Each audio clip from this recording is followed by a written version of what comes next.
Full fried chicken. Kanchan Bagh नाम का एक गांव था। वहां हरि और किशन नाम के दो चिकन के व्यापारी थे। दोनों के दुकान आमने सामने थी। किशन के दादा के जमाने से ये धंधा चल रहा था तो उसका काम तेजी से हो जाता था। पर क्योंकि हरि ने नया नया काम शुरू किया था तो वो ठीक से चिकन को भी नहीं काट पाता था। इसका लाभ उठाकर किशन हरि के खिलाफ लोगों के कान भरने लगा। इस तरह हरि के पास लोगों का जाना कम हो गया। इतना ही नहीं, कुछ मुर्गियां भी मरने लगे तो हरि का काफी नुकसान हुआ। एक दिन किशन हरि से, क्यों हरि, सुना है तुम्हारी मुर्गियां मर रही हैं? मुझसे मुकाबला करना छोड़ो, चिकन की दुकान बेच दो और कोई और धंधा शुरू कर लो, या फिर मेरे मुर्गियों के पंख उखाड़ने का काम करो। महीने के 1000 रुपए दूंगा। ये बात सुनकर हरि वहां से दुखी होकर चला गया। हरि अपने घर पर दुखी होकर बैठा था। उसकी पत्नी नीरजा वहां आई। ए जी, 2 और मुर्गी मर गए। सब मेरा नसीब है, क्या करूं, उसे नाले में फेंक दो। तब एक मुर्गा हरि के पास आया। मुर्गा हरि से, अरे पगले, वो तेरा नसीब नहीं, तेरी मूर्खता है। उसकी बात सुनकर हरि और नीरजा दोनों हैरान हुए। ये क्या, तुम इंसान की तरह बोलते हो? मैं पिछले जन्म में इंसान था। इतना ही नहीं, एक बढ़िया शेफ था। एक चिकन शॉप चलाते हुए चिकन के नए नए वैरायटी आइटम्स बनाकर बेचता था। तुम्हारे पति को देखो, उससे चिकन भी ठीक से नहीं काटा जाता। क्या करूं, आदत नहीं है ना।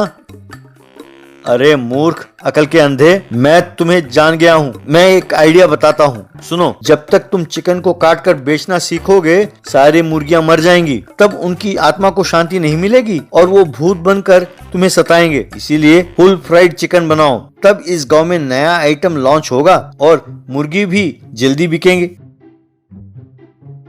अगले दिन हरि ने फुल फ्राइड चिकन रखा। उसे देखकर किशन, क्यों भाई, कोई नया प्रयोग कर रहे हो क्या? भाई, पैसे पेड़ में उग रहे हैं क्या? अगर है तो मुझे भी थोड़े पैसे उधार दे दो। तब किशन के दुकान पर आए एक कस्टमर ने हरि के पास फुल फ्राइड चिकन को देखा और वहां चला गया।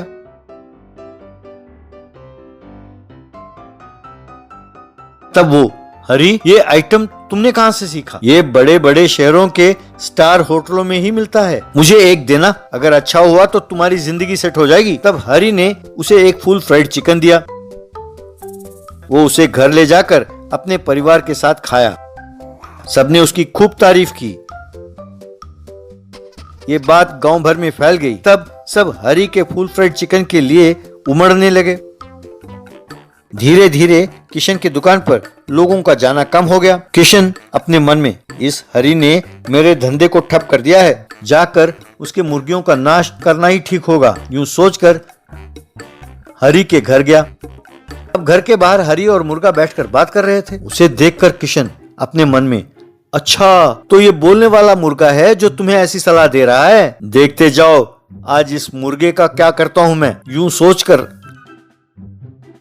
हरि अंदर चला गया तो उस मुर्गे को पीछे से पकड़कर किशन, क्यों रे मुर्गे, हरि को फुल फ्राइड चिकन की बात तुम्ही ने बताया? मुझे भी कोई व्यंजन सिखाओ, उससे उस हरि का धंधा ठप हो जाएगा। उसे कंगाल हो जाना चाहिए, नहीं तो तुम्हें भून कर खा जाऊंगा।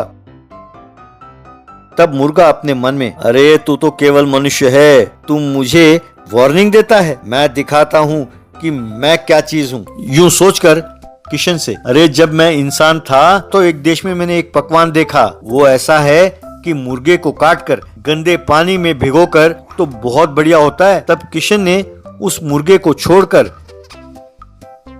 मुर्गियों को गंदे पानी में भिगोने लगा। मुर्गे ने हरि से ये बात कहकर वीडियो निकलवाया। उसे गांव वालों को उसने फॉरवर्ड किया और हरि ने वायरल किया। अगले दिन किशन ने उन मुर्गियों को दुकान पर रखा तो वहां पुलिस और गांव वाले आए। लोगों ने किशन को खूब मारा। पुलिस ने किशन को वो वीडियो दिखाकर उसे अरेस्ट किया।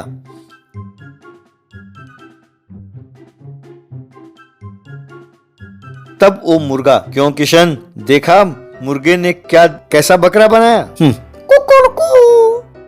अगले दिन से हरि अपने इच्छा अनुसार अपनी दुकान में फुल फ्राइड चिकन बनाता हुआ बेचने लगा। मालिश वाला। एक गांव में डोंगरे नाम का एक गुंडा रहता था। वो हर रोज किसी ना किसी को पकड़कर मारता रहता था। एक से पैसे लेकर दूसरे को पीटता रहता था। उसे इसकी लत सी हो गई थी। जब तक वो किसी को ना पीटे उसे खाना भी नहीं खाया जाता था।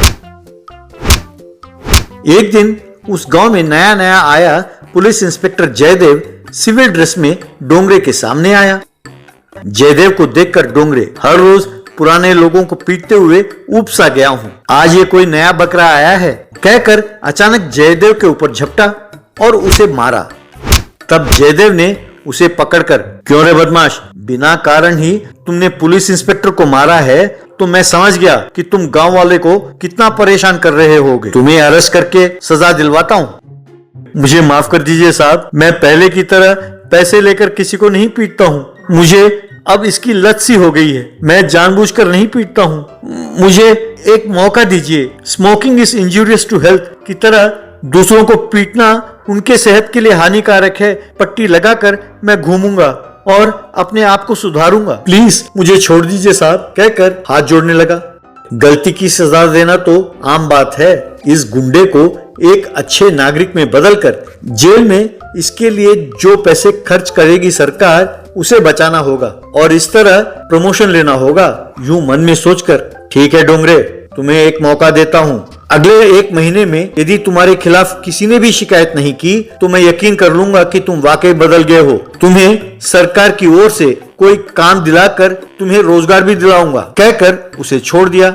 शुक्र है बच गया। अगर अब किसी को भी मारा तो इंस्पेक्टर मुझे जान से मार डालेगा। अब से किसी को भी नहीं मारना चाहिए, यूं सोचा। एक दिन डोंगरे को बहुत भूख लगी। एक बन को खरीद कर खाने ही वाला था कि किसी को पीटे बिना उससे खाया नहीं जा रहा था।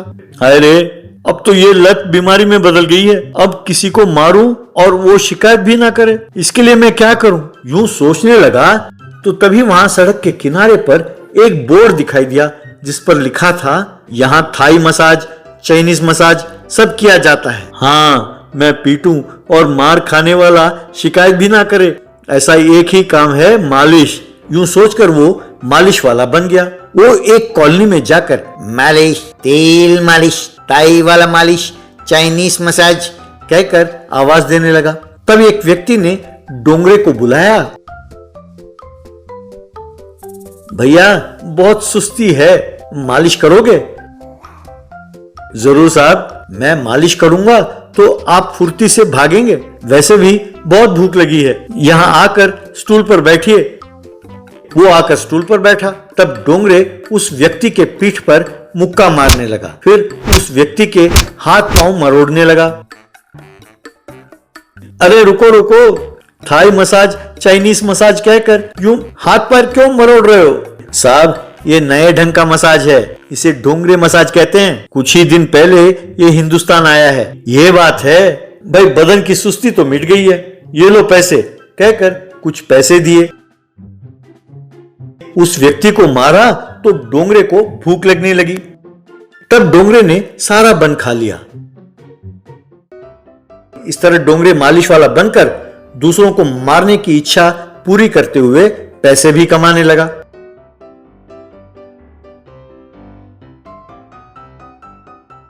लोगों में डोंगरे मालिश बहुत प्रबल हो गया। एक दिन इंस्पेक्टर जयदेव, अरे डोंगरे, मुझे खुशी है कि तुमने गुंडागर्दी छोड़ दिया है और मालिश वाला बन गए हो। शाबाश, मैं तुम्हें बदलाव लाकर प्रमोशन लेना चाहता था, पर अब मेरी नौकरी जाने का खतरा है। अपने गांव का पॉलिटिशियन रवि काले को एक केस में अरेस्ट करने के लिए एसपी साहब ने ऑर्डर दिया है, पर 1 हफ्ते से वो अंडरग्राउंड है, छिपा हुआ है। समझ में नहीं आता कि उसे कैसे अरेस्ट करूं। सर, वो रवि काले मेरा कस्टमर है। हर रविवार को मैं उसका मालिश करता हूं। कल रविवार है, रवि काले को अरेस्ट करने के लिए तैयार हो जाइए कहकर चला गया। अगले दिन डोंगरे मालिश करने वहां गया जहां रवि काले ने उसे बुलवाया था। डोंगरे मालिश करते करते जानबूझकर रवि काले का हाथ तोड़ दिया। अरे ये क्या किया कमीने, तेरे मसाज की आदत हो गई थी तो तुम्हें यहाँ बुला भेजा। मेरी मत मारी गई थी, मेरे हाथ तोड़ दिया। हाय रे, बहुत दर्द हो रहा है, जल्दी अस्पताल ले चलो। डोंगरे अस्पताल के बहाने रवि काले को लेकर पुलिस के हवाले किया। जयदेव ने रवि काले को अरेस्ट किया। एसपी ने जयदेव को प्रमोट किया और उसकी प्रशंसा की। शाबाश डोंगरे, जैसे मैंने सोचा था तुम्हारे बदलाव के कारण ही मुझे प्रमोशन मिला है। डोंगरे ने जयदेव को सल्यूट किया।